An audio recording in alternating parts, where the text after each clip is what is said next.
So once you'd had that conversation with the police, Sam, and words were coming out of your mouth that presumably you'd never said. voiced them. Yeah. Did it then become easy to talk about it? No, it's funny. It's way more easier to talk to a stranger. Right. Because I think my family and my friends and my husband, to give that pain to their heads is not nice.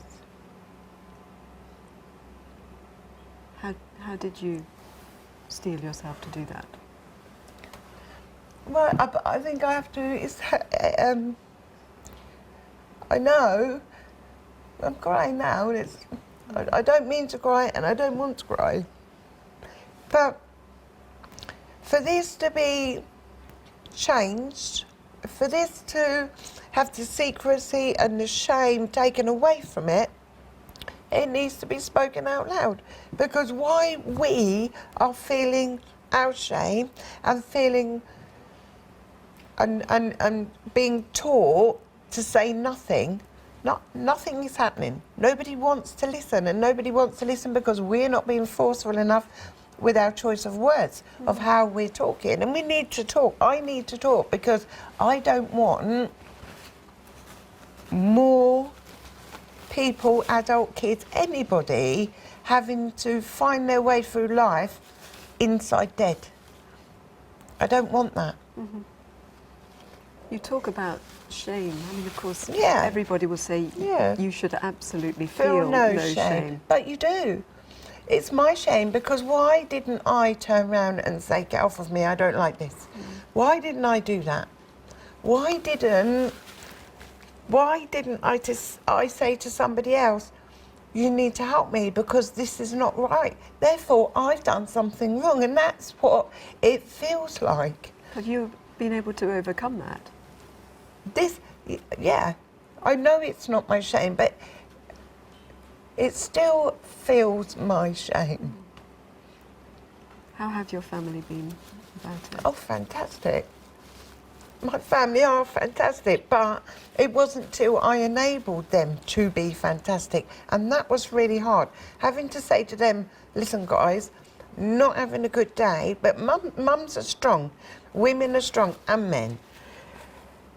To admit to somebody else that you are really having a hard time is hard because it is weakness, because, you know, you're taught not to do anything. It's so against, me showing emotion is so against how I was brought up. I was brought up to show no emotion, not to be weak. This kind of goes against every rule for me. But my family have been amazing. When I've been honest with them and said I need help, not having a good day, then they're there.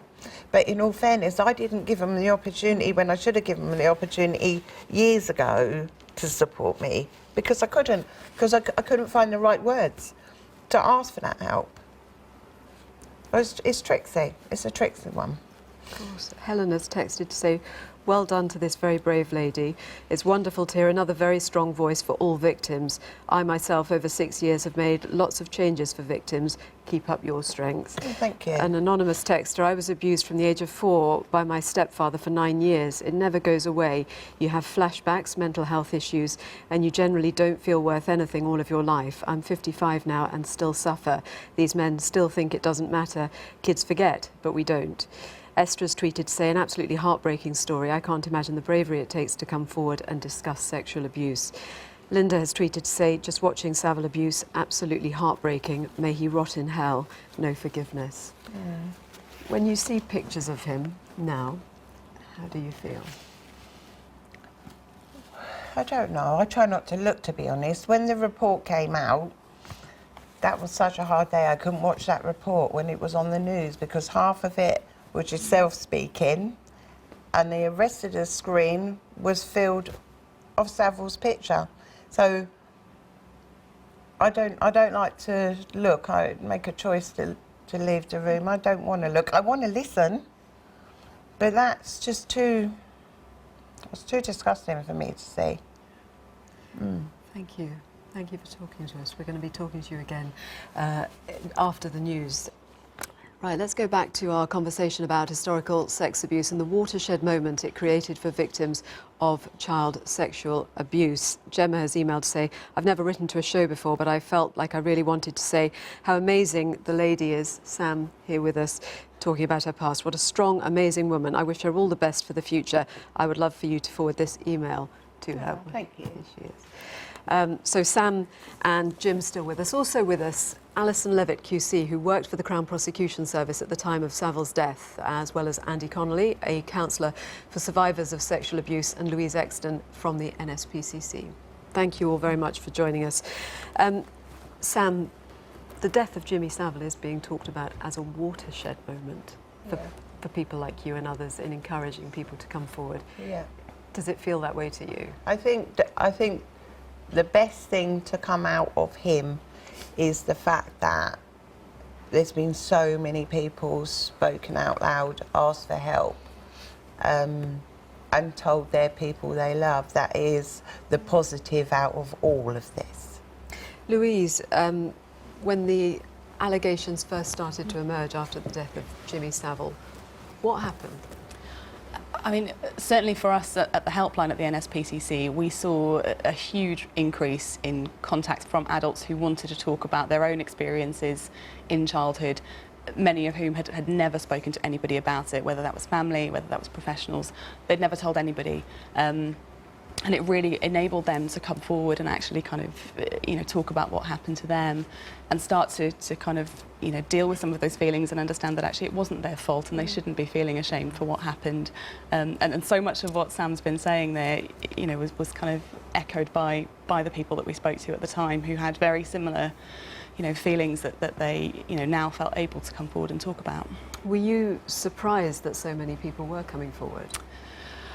I don't know that we were surprised that there were so many people who'd had those experiences. I think that obviously the scale of what it unlocked sort of was kind of unexpected to us, I guess, to some extent. That the fact that one moment was so significant in allowing people to come forward, I think it was really important. Andy, it unlocked people's silence, didn't it? Or at least the silence for many. How does it impact on somebody when they've got something that they felt that they could live with, but clearly it has caused them all sorts of issues, and then they manage to actually finally speak out about it?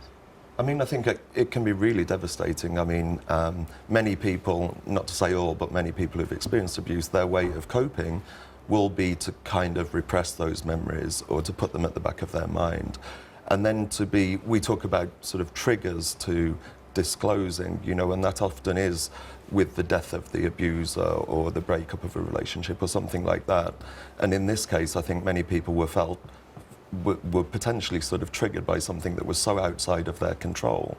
It was really a massive thing, and it is a massive thing to come forward and talk about it. It's a very vulnerable position to be in. And Sam, I mean, that was the trigger for you was a traumatic one when Jimmy Savile's picture was everywhere and people were talking about the same thing that had happened to you.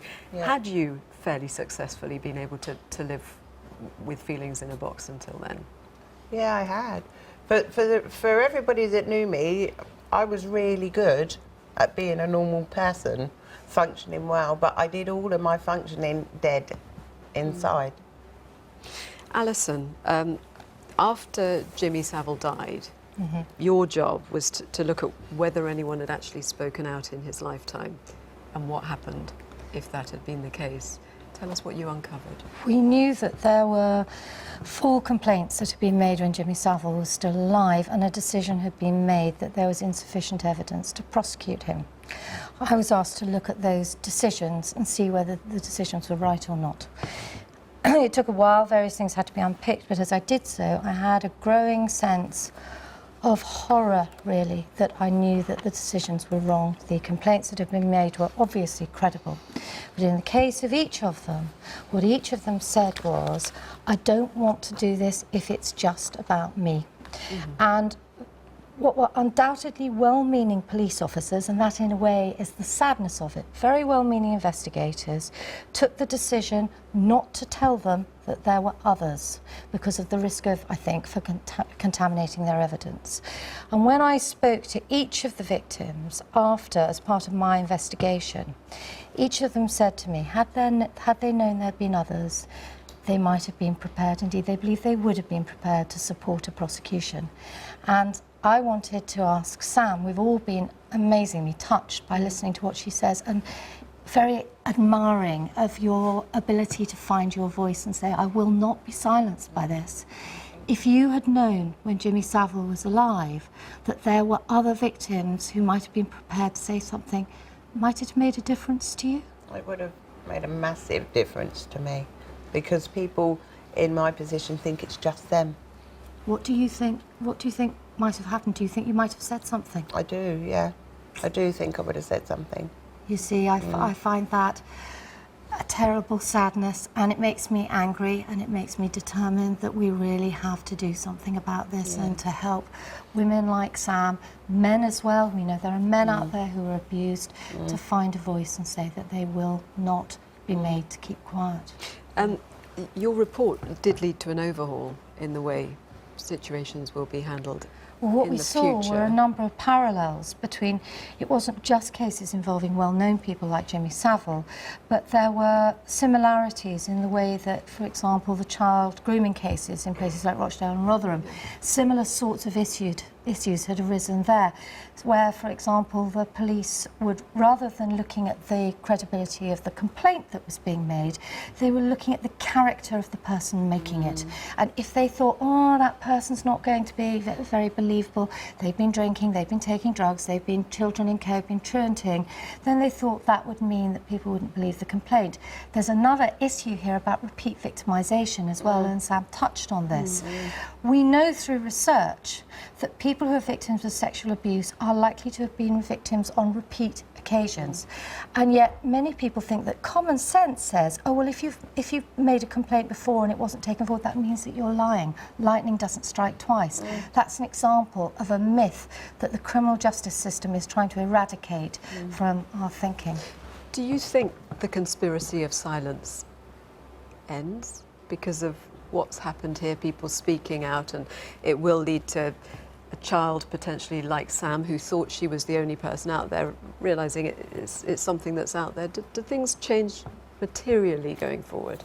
I wouldn't say things have changed that significantly. I mean, they've improved. But I mean, talking about the myths around sexual abuse and rape, at Survivors UK we work specifically with male victims of sexual abuse and sexual violence, and there are so many myths that go around that people really invest in and believe in. Things like that, you know, this doesn't happen to men at all, first of all, or that men can take care of themselves, men can protect themselves. And that can really get internalised by the survivors. You know, why wasn't I able to protect myself? Why wasn't I able to stop this? A common myth that arises in relation to trials of these things is if the victim has no injuries, then members of the public who've never been in this situation, which may include jurors, may say, well, if I'd been in that situation, if someone had attacked me like this, I would have fought back. What they don't realise is that the freeze response can set in and you may be incapable of fighting back. But what then happens is that jurors may say to themselves, well, if you've got no injuries, that must mean that you're not a genuine victim. And that's an example of a myth. And it's very difficult for men who will have the same freeze response in certain situations to try and explain why they don't have injuries. Absolutely. So many people getting in touch with messages directly for you, Sam. Thank you. Dawn says, I cannot put into words how powerfully this morning's broadcast on Savile's abuse has reached me. Everything Sam said was amazing, brave, true. I too was abused by a local celebrity. One of the issues I've not been able to deal with is the difference of my treatment by the police as opposed to the coverage given to Savile by the Metropolitan Police Force. People should speak out about this. I would if given the chance. Gary has tweeted such powerful words from both of the guests on your show. Heartbreaking. LJ Hunter, how brave is Sam's story, and her emotions of her pain is so heart-wrenching. It is a process to talk to counsellors. tweet from Dougie. What a very brave lady to come on and tell her story. Hopefully she'll inspire others to do likewise and step out of the shadow. Email from Maggie. Please tell Sam she is a wonderful, eloquent lady. Choked for her this morning, but what a brave lady. Thoughts are with her and her family. Well done, Sam. You are truly amazing. And Donald has emailed to say this lady is so brave. Everything is true, including the self-inflicted shame that never goes away. Thank you. Thank you for coming in and talking to us. No, Thank thank you you to all of you. I've been getting